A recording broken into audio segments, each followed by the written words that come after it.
Allahumma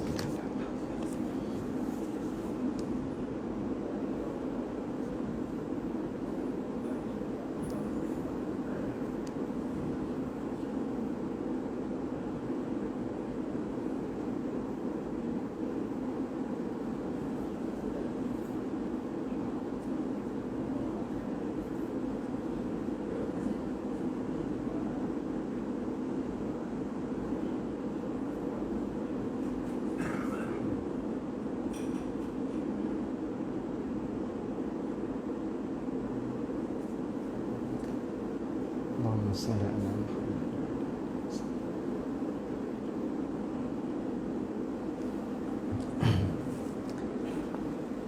A'udzu billahi samii'il 'aliim minasyaitonir rajiim.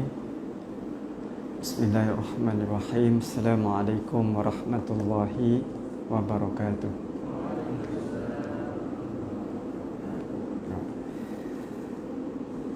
Innal hamdalillah nahmaduhu wa nasta'inuhu wa nastaghfiruh wa na'udzu billahi min shururi anfusina wa sayyiati a'malina. Man yahdihillahu fala mudilla lahu wa man yudlilhu fala hadiya lahu. Asyhadu an la ilaha illallah wahdahu la syarika lahu wa asyhadu anna Muhammadan abduhu wa rasuluh. Annahu ballagha risalah wa andal amanah wa nasaha al-ummah wa jahada fillahi haqqa jihadih. Taraka ummatahu alal mahajjatil bayda lailuha kanahariha la yadhigu anha illa halik. Salawatullah wa salamuhu alaihi wa ala alihi wa ashabihi wa atba'ihi wa a'wanihi bi ihsanin ila yaumiddin. Qala Allah ta'ala fil Qur'anil Karim, a'udzu billahi minasyaitonir rajim. Ya ayyuhalladzina amanu taqullaha haqqa tuqatih wa la tamutunna illa wa antum muslimun. Tsumma amma ba'd. Yang saya muliakan Tuan Pengerusi Surau, juga kepada tuan-tuan imam, kepada tuan-tuan guru, para asatizah, ahli jawatan kuasa surau, muslimin yang dirahmati Allah Subhanahu wa taala. Syukur kita kepada Allah Subhanahu wa taala masih lagi diberikan ruang dan peluang untuk bersama-sama pada malam ini. Biarpun kalau kita lihat dalam waktu yang singkat, namun itulah yang dicemburui oleh orang yang telah meninggal dunia. Tuan-tuan, kalau kita lihat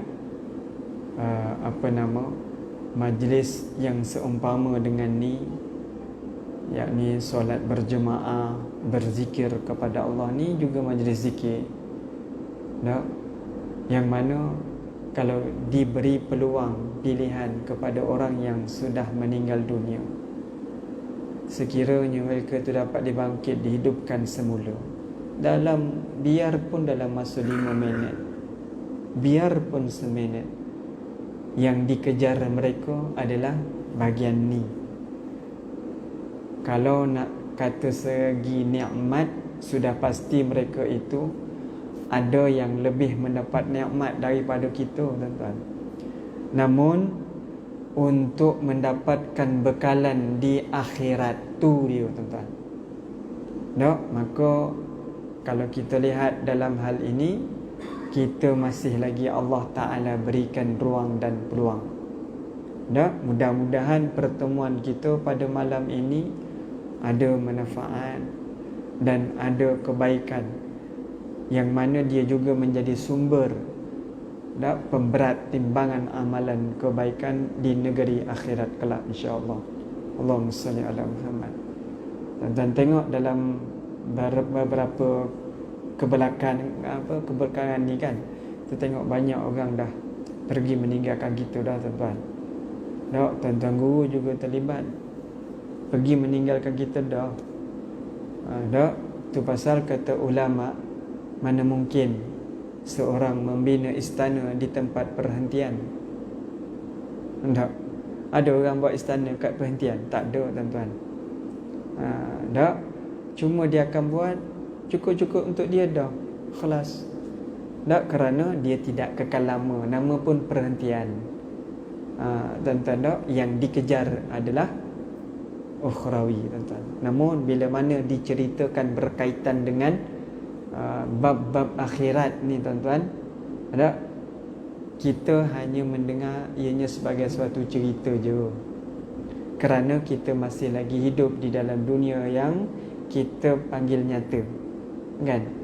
Namun bila mana kita berada di negeri akhirat, saat tu kita baru tahu akhirat itu adalah suatu yang nyata, namun dunia hanyalah tinggal cerita. Tuan-tuan, tak? Allahu Akbar. Itu pasal bila mana diberikan peluang nak kita menghampiri Ramadan, tak? Maka bersiap sedialah kita untuk menyambut kedatangan Ramadan, yang mana dia telah pun menghilang, kini dia akan kembali. Rebutlah, tuan-tuan, selagi mana upaya. Paksa diri sebenarnya. Tak? Tahun lepas kita tak dapat bersama, namun tahun ni insya-Allah diberikan keizinan oleh Allah Jalla wa'ala, maka kita masih lagi Allah Ta'ala berikan peluang untuk mengimarahkan rumah-rumahnya, insya-Allah. Allahumma salli ala Muhammad. Berbunyi pula telefon ni. Lupalah ni.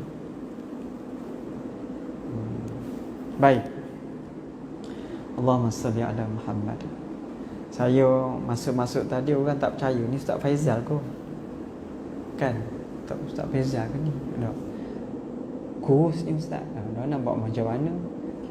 Tuan-tuan, tak? Saya memang saya swing terus, tuan-tuan. Tak, penjagaan makan pasal doktor nasihat. Tak, dia tengok saya punya darah itu tinggi kan. Jadi dia kata, jagalah makan sikit Ustaz, katanya.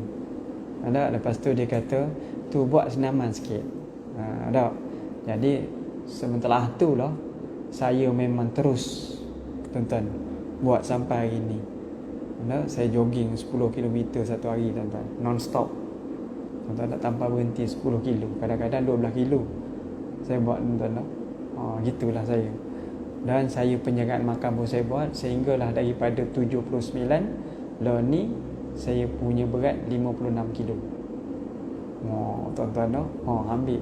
Tapi itulah masalahnya, bajulah jadi masalah. Gedebeh, tuan-tuan. Ni saya pinjam baju anak ni. Kejap lagi orang cakap baju besar daripada tuan. Jadi saya simpan sekejap lah baju tu. Kok mana tahu boleh pakai balik. Kan? Tapi saya rasa saya tak nak dah. Cukup dah saya macam ni. Dan saya rasa amat selesa. Selesa sangat-sangat. Alhamdulillah. Rasa badan tu ringan sangat. Tak ada lah orang cakap pening kepala, dan tak ada dah. Bermakna daripada bulan 9, 10, 11, 12, 1, 2, 3 masuk 4, tuan-tuan, selama 8 bulan ni, tuan-tuan. Alhamdulillah. Pening tu tak ada. Pening tu tak melekat. Allahu Akbar. Cukup saya suka dah. Allahumma salli ala Muhammad. Baik. Kita masuk di dalam hadis. Hadis ni kalau kita tengok di antaranya adalah berkaitan dengan, dulu kita ada pergi sekejap berkaitan dengan hadis. Cumanya banyak berkaitan dengan yang dinyatakan berkaitan dengan mukhtasiran. Tuan-tuan, wa an Abi Hurairah radhiyallahu anhu qala naha Rasulullah sallallahu alaihi wasallam an yusalli ar-rajulu mukhtasiran, muttafaqun alaih, wal lafdhu li Muslim, wa ma'nahu an yaj'ala yadahu ala khasiratihi. Wa fil Bukhari an Aisyah anna dhalika fi'lul yahudi fi salatihim. Tuan-tuan, kalau kita lihat dalam hadis ni diterangkan berkaitan dengan solat ni. Dulu kita dah bincang sekejap berkaitan dengannya, yakni daripada Abu Hurairah radhiyallahu anhu, ia berkata Rasulullah sallallahu alaihi wasallam kata penaha, yakni melarang apa dia? Seseorang salat dengan bertolak pinggang. Tentang pasal apa? Dahulu ketika mana para sahabat ataupun para yang dahulu-dahulu, orang-orang yang terdahulu daripada kita, bila mana dia orang solat malam, antaranya yang dinyatakan oleh ulama, bila mana kepenatan lalu tangan itu diturun lalu pergi ke pinggang. Faham tak? Tuan nak pergi ke pinggang. Jadinya itu ditegah.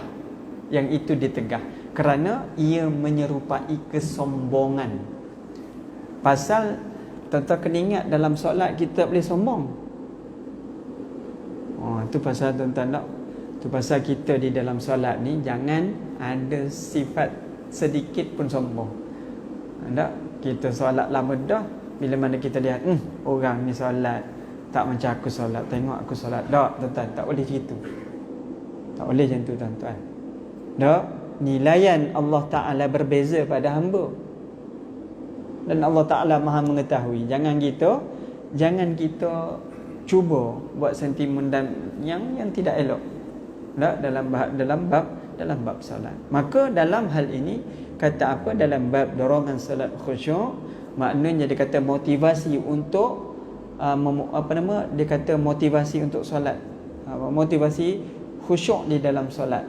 Dia nak motivate kita supaya jangan ada sikap sombong. Tak? Baik, dalam bab ni kata ulama, dia kata gini, berkaitan dengan mukhtasiran ni berbagai-bagai ungkapan. Maka dia kata apa, antara yang dinyatakan oleh ulama, apa dia? Yakni mukhtasiran itu, satu, kalau kita tengok di dalam hadis daripada Aisyah radhiyallahu anha, ada, yakni daripada riwayat Imam Bukhari. Dia kata apa? An Aisyah radhiyallahu anha anna dhalika fi'lul yahudi fi salatihim. Yakni kata apa, bahawasanya yang demikian itu perbuatan orang-orang Yahudi di dalam sembahyang mereka. Itu orang Yahudi. Namun dekat situ, satu nak dinyatakan adalah berkaitan dengan kesombongan. Yakni kemudian menyerupai orang Yahudi, tak mau. Dan yang seterusnya adalah berkaitan dengan mukhtasiran tersebut. Sebahagiannya menyifatkan mukhtasiran itu meringkaskan solat.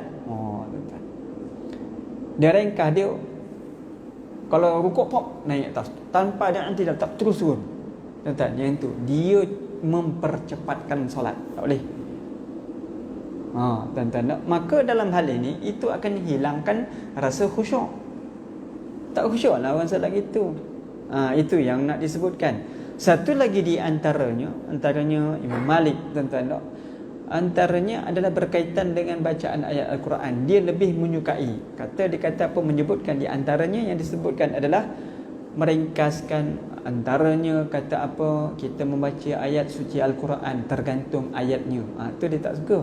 Dia lebih suka membaca ayat-ayat yang pendek, biarpun Al-Ikhlas, suratul Ikhlas kan, tapi maknanya penuh. Maknanya penuh berbanding kepada ayat yang kita selalu baca. Namun ayat tu kita menghafal, tapi kita tak tengok daripada segi makna. Tengok-tengok tergantung. Itulah kalau Imam Malik dia lebih menyukai. Macam kita, tak apalah, asalkan kita baca Al-Quran apa yang kita ingat, bacalah. Tapi seeloknya kalau kita rasa yang tu, kita ambil ayat yang kita faham mudah, senang. Biarpun dia surah Al-Ikhlas, tak ada masalah. Kita lebih menjiwai, fadallah. Tapi masalahnya daripada dulu, kini dan selamanya, itulah ayat yang dibawa dalam solat. Sampai anak pun boleh agak. Jangan gitu. Tak ada motivate langsung nak menambahkan hafalan. Allahu Akbar. Dah. Baik, itu yang disebutkan. Baik. Pada hadis yang seterusnya, wa an Anas radhiyallahu anhu anna Rasulullah sallallahu alaihi wasallam qala idza qaddima al-'asha fabda'u bihi qabla an tusallu al-maghrib, muttafaqun alaih. Baik, hadis ni adalah berkaitan dengan motivasi untuk solat khusyuk. Yang kedua itu adalah antaranya kata apa, hadis daripada Anas bin Malik radhiyallahu anhu. Kata apa? Bahawasanya dia kata apa, baginda sallallahu alaihi wasallam telah bersabda, kata apa, apabila idza quddimal asya, apabila makanan malam sudah disediakan, Dak dikata apa dekat situ? Bunyi apa tu? Ada korin belakang ni kau tak ada. Ada. Allahu Akbar. Dia kata apa? Fabda'u bihi qabla an tusallul maghrib. Ada kata apa? Maka mulailah dengan memakannya sebelum kamu solat maghrib. Tak salah apa, kerana dikhawatiri makanan tadi. Nak sembahyang depan makanan. Allahu Akbar. Allah. Dia tengok kari kepala ikan depan mata dah tuan-tuan. Dah, memang habis dah solat. Tak ada dah. Memang tengok benda tu, ya Allah. Perut berbunyi tuan-tuan. Maka khusyuk tu tidak hadir. Tu makan sedikit. Ada, maka hukumnya haruslah. Bolehlah kita ambil makan sedikit, kata ulama. Ada, supaya nanti datanglah, nanti setelah itu kamu tidak lagi memikirkan hal yang demikian. Makanya dalam hal ini tidak diletakkan pada solat maghrib sahaja, bahkan pada solat yang lain, solat zuhur nak masuk asar dan solat zuhur kan, bukan nak masuk asar, solat zuhur. Ada, makanya pada saat itu, ada macam zuhur tak ada masalah lah. Ada pasal yang dinyatakan dalam maghrib, tuan-tuan. Pasal maghrib tu dalam pendek kata orang kata apa? Masa yang amat singkat. Pada saat itulah bila mana makanan tu hidang boleh mengacau fikiran kamu, maka saat itu pergi. Tu pasal tuan-tuan. Untung tak solat dekat surau kat masjid. Dia tak ingat dah benda tu. Kan? Dia datang kat sini, dia solat. Tak ada bunyi bising semua, tak ada tuan-tuan. Kita tertumpu kepada solat je. Kalau tuan-tuan solat kat rumah macam mana? Tuan-tuan. Dah? Itulah faedah dia yang kita dapat. Solat nak pula tu berjemaah. Tiap langkah kita datang ke sini pula disuruh kita berwudu, ada pula fadilat dia. Besar. Tuan-tuan, Allahu Akbar. Besarnya hikmah bila kita mendatangi tempat salat. Baik. Dia kata apa dekat sini? Bila mana waktu solat maghrib telah pun tiba, lalu dihidangkan makan, ada yakni Asya. Dia kata apa dekat situ? Al-Asya, yakni apa nama makan malam lah. Maka lebih baik mendahulukan makanan itu daripada solat. Supaya apa? Tapi jangan makan melantak. Dia sungguh-sungguh makan tuan-tuan. Habis semua. Licin habis dah. Tersandar dia. Dah. Itu dah habis dah tuan-tuan. Mata mula kuyu. Tuan-tuan, tu tak boleh. Dah. Sekadarnya sahaja dah lah. Baik. Baik. Hikmah yang diambil daripada hadis ini bahawa sesungguhnya yang diharapkan di dalam solat adalah menghadirkan hati agar solat itu menjadi khusyuk. Namun kehadiran makanan itu boleh membantutkan khusyuk tadi, maka mendahulukan makanan itu lebih utamalah maksudnya. Mendahulukan makanan tadi.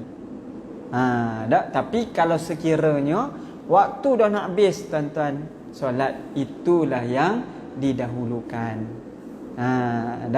Boleh mana kat situ? Kita masuk pada hadis yang ketiga. Wa an Abi Dzar radhiyallahu anhu qala Rasulullah sallallahu alaihi wasallam qala idza qama ahadukum fi sholati fala yamsahil hasa fa innar rahmata tuwajihu. Rawahu al-khamsatu bi isnadin sahih wa zada Ahmad wahidatan aw da' wa fi sahih an mu'aqibin nahwuhu bighairi ta'dil, daripada Abu Dzar Al-Ghifari radhiyallahu anhu. Ia berkata Rasulullah sallallahu alaihi wasallam bersabda, idza qama ahadukum fi shalah, apabila salah seorang daripada kalian melakukan solat, fala yamsahil hasa fa innar rahmata tawajihu. Dia kata apa? Maka janganlah ia mengusap debu kerana rahmat Allah Ta'ala itu sedang menghampiri. Dalam solat tuan-tuan, dalam hadis ni disebutkan yakni Hadis riwayat Imam hadis dengan sanad yang sahih. Imam Ahmad menambahkan, dia kata apa, wahidatan auda, sekali ataupun tinggalkan sama sekali, tak payah buat. Tuan-tuan nak, makanya bila di dalam solat tuan-tuan nak terasa ada abuk-abuk dekat sini, tuan-tuan nak sama ada kalau dia mengacau sangat, tuan-tuan boleh menyapunya sekali di dalam solat ni tuan-tuan, ataupun tinggalkan dia, biarkan dia. Kerana apa? Kerana kata ulama, rahmat Allah Ta'ala itu sedang menghampiri. Di dalam hadis juga meletakkan yang demikian. Kerana dia kata apa? Di situ disebutkan rahmat Allah Ta'ala. Tak payah tanyalah yang mana. Melainkan kalau tuan-tuan solat tiba-tiba A4 paper tuan-tuan melekat. Kita ingatkan benda apa? Rupanya bila angkat naik A4 paper tuan-tuan. Tahu tak A4 paper? Geramnya ya Allah. Kan? Bila mana kita solat je tengok A4 paper kat situ. Itu kena buang lah. Yang tu tak boleh bila mana kita solatkan dengan dia sekali ikut, tak boleh. Bila mana benda yang mengikut, nak tempat sujud ni tuan-tuan, kena tidak ada halangan, maka kita kena tarik dia. Kalau yang selain daripada tu, sama ada kita menyapunya sekali ataupun tinggalkannya, ataupun sebelum solat tu kita bersihkan, tak ada masalah. Itu yang disebutkan. Baik. Maknanya kalau kita tengok orang yang salat, hukumnya kalau kita tengok di antara menyifatkan hukumnya makruh. Betul. Tak makruh membersihkan debu yang berada di situ. Tu pasal kata ulama sama ada sekali ataupun jangan buat. Tu je. Tuan-tuan, orang yang salat juga dia kata juga makruh lah. Ada makruh membersihkan tanah yang menjadi tempat sujudnya. Hikmah daripada larangan ini apa dia? Yakni kalau disebutkan adalah bahawa rahmat Allah Ta'ala itu barangkali terdapat pada debu-debu tadi. Tak tahu tuan-tuan. Mana tahu kat situ ada. Macam tuan-tuan makan nasi, tuan-tuan tak tahu yang mana barakahnya. Kita tak tahu. Maka tu pasal kita kena habiskan semua makanan tadi. Tu pasal sahabat kalau jatuh daripada luar daripada tempat makanan tadi, dia ambil kemudian dimakan. Ada di antaranya kalau jatuh di bawah lalu dibersihkan lalu dimakan. Tuan-tuan, tuan-tuan, saya ni dengan sahabat saya, Ustaz Saiful Azuran tu, kan kami pergi pergi Mekah tuan-tuan. Ya Allah, rindunya ya Allah tuan-tuan, Mekah. Mudah-mudahanlah tuan-tuan. Kami dah memang tak tahu dah, hati ni tak tahu nak kata apa dah. Bila saya ni tuan-tuan, dia punya fashion lah. Saya punya sahabat seorang ni tuan-tuan, dia pantang tengok orang tak habis makanan. Dia jenis tak, dia lalu kadang bila tengok makanan tu elok, dia ambil kemudian dia makan. Pasal apa? Kita nak berkat dia. Gitu tuan-tuan. Tu pasal kalau kita tengok kadang-kadang ada orang tinggalkan makanan, saya tak suka orang tinggal makanan tu. Lah ni pasal saya dah tak nak pandang sangat lah tuan-tuan. Kejap lagi kalau aku buat gitu balik, jenuh tuan-tuan tengok semua tak habis makan, kan pening kepala pula. Tuan-tuan, maka dalam hal ni, tapi kita jangan kalau kita tengok mencerca makanan, tak boleh. Orang tu yang tak makan betul-betul ni terjadi masalah. Maka dalam hal ni kata apa, kita tak tahu mana satu yang berkat, maka dihabiskan makanan tersebut, bahkan menjilat jari juga. Sama juga dalam bab yang rahmat Allah Ta'ala ni, kita tak tahu. Tak mungkin debu tadi mendatang rahmat Allah. Tak tahu rahmat Allah Ta'ala ni.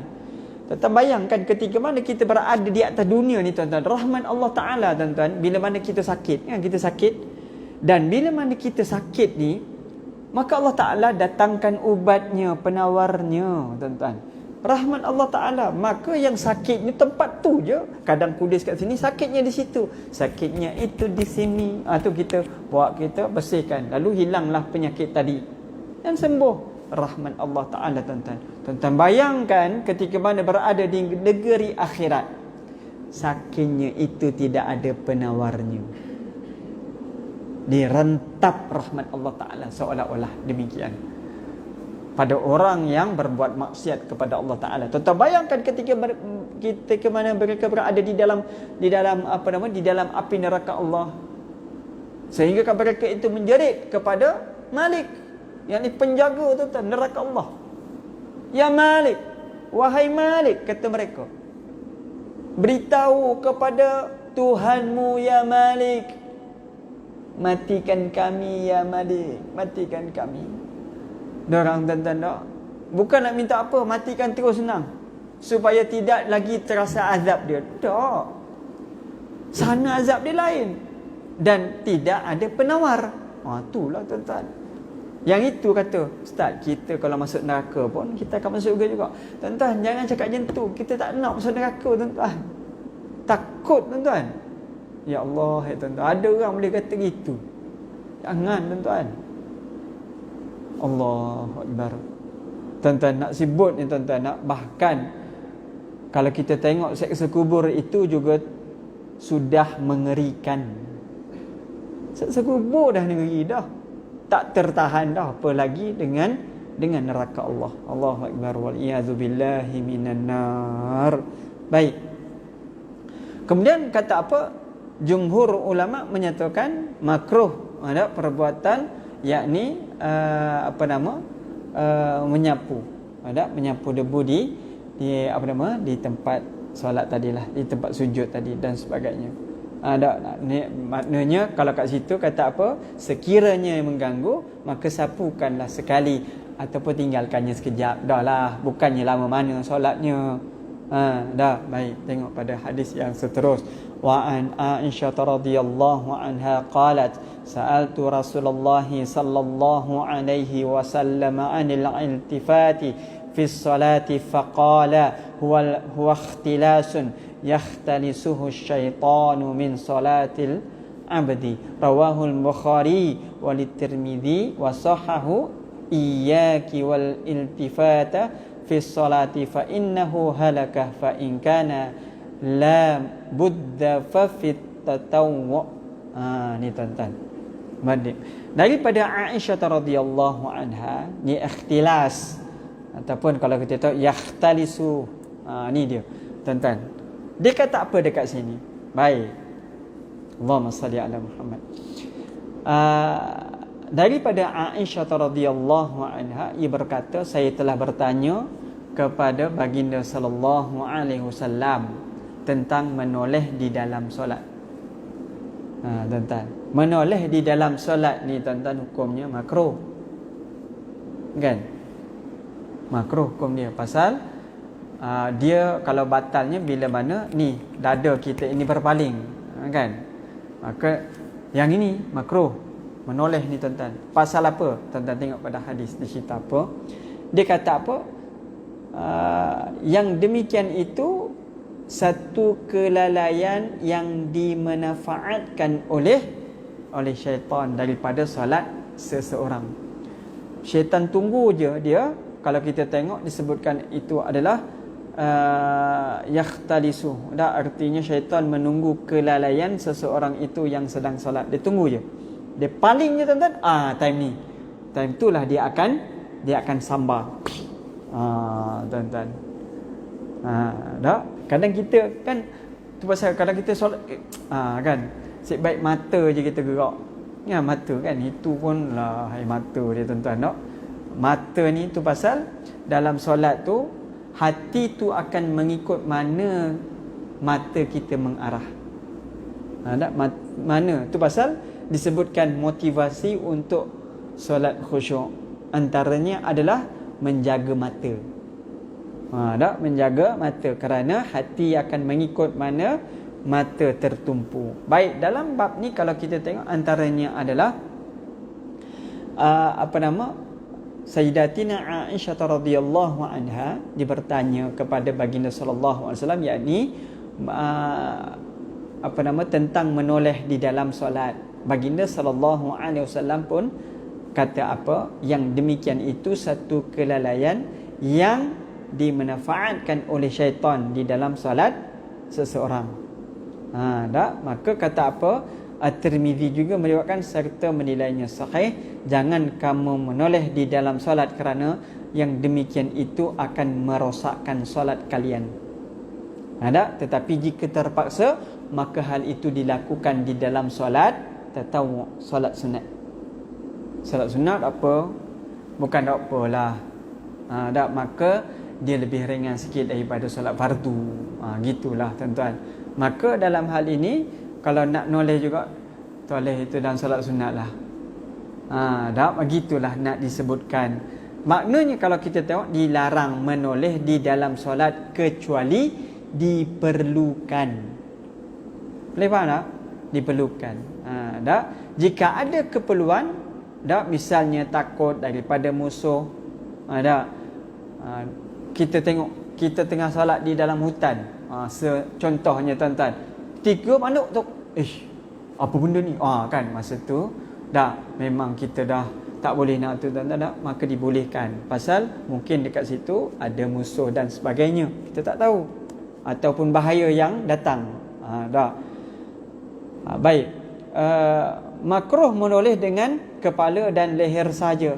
Adapun memutar separuh badan ataupun seluruh badan itu membatalkan solat.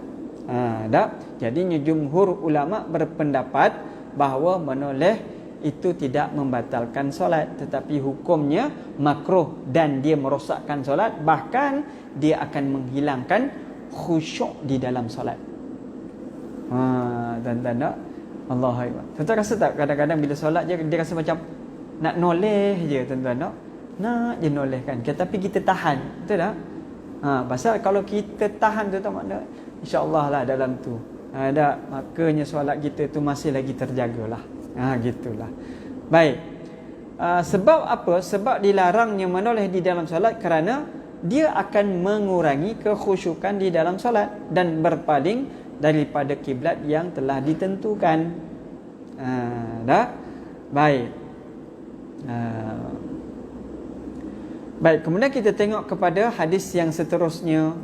Dah. Wa an Anas radhiyallahu anhu qala Rasulullah sallallahu alaihi wasallam idza kana fi salati fa innahu yunaji rabbahu fala yabsuqanna baina yadayhi wala an yaminihi walakin an shimalihi tahta qadamihi muttafaqun alaihi wa fi riwayatin aw tahta qadamihi. Baik. Daripada Anas bin Malik radhiyallahu anhu. Lepas setengah kita berhenti ya. Tuan-tuan, lepas setengah kita berhenti. Baik. Ke sekarang nak berhenti tuan-tuan? Saya tak kisah tuan-tuan sekarang. Kalau tuan-tuan minta tadi dah berhenti, saya boleh berhenti dah. Kan? Allah. Tuan-tuan, hadis ni di antara dia ada yang terpenting pada hadis ni.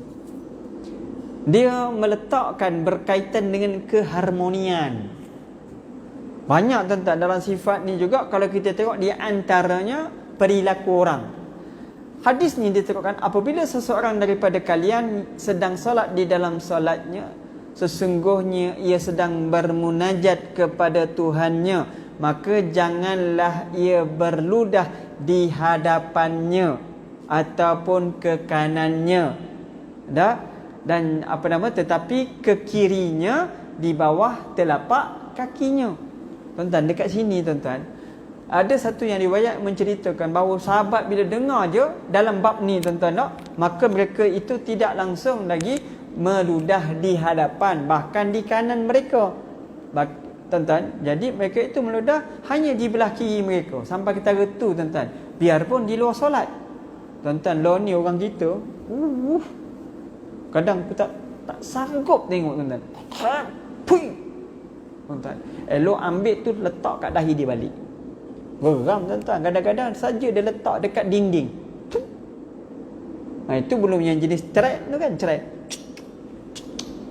Itu la ilaha illallah. Nampak malaikat dia support mapuh kat situ juga. Makna dalam hal ni lah kalau kita tengok, diletakkan itu juga sebahagian daripada adab, kan? Adab tentang benda ni.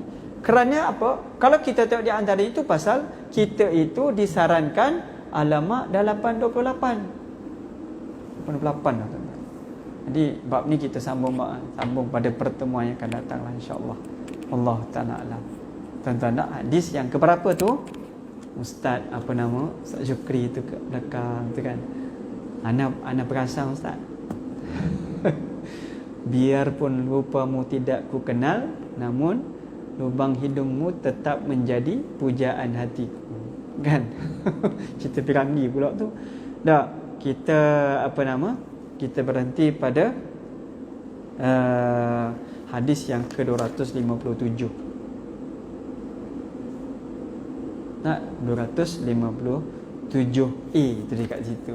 Pasal nak yang tu insya-Allah kita akan sambung pada hari Ahad tu. Kita dah puasa dah kan. Tak apalah, tengoklah macam mana. InsyaAllah kita akan sambung kemudian. Wallahu ta'ala alam. Jadinya sebelum akhir kalam, tuan-tuan nak, saya sama-sama dengan para sahabat. Jadi kami nampak, tuan-tuan nampak tak kotak ni? Kotak kurma ajwa dia. Tapi bukan nak promote pada tuan-tuan. Pasal kami nak bawa kotak ni tuan-tuan, yakni kotak kurma ajwa ni kami nak bagi seluruh, kalau boleh nak dapatkan semua madrasah tahfiz anak-anak kita ni tuan-tuan, kita nak bagi mereka ni berbuka puasa dengan hasil daripada yang ni. Biar diorang nampak kat sini, boleh simpan seorang satu. Simpan seorang satu. Jadi kalau ada 70 orang, kita dapat bagi 70 kotak ni. Gitulah tuan-tuan. Jadinya biar mereka nampak yang ni dan mereka semangat sikit nak simpan. Dalam ni kotak ni kurma ajwa alia. Ya Allah, sedap tuan-tuan. Tak, dia lihat-lihat, dia sedap kan. Ya Allah, tuan-tuan dah rasa? Ya Allah, tidur ke tuan-tuan ni? Risau tuan-tuan tak? Jadi dekat sini kalau kita tengok yang ni, kita akan bagi, kita akan kumpul dana dia dah untuk diberikan ke madrasah. Dan jika ada kelebihan, kami akan bagi kepada para imam yang akan mengetuai solat tarawih.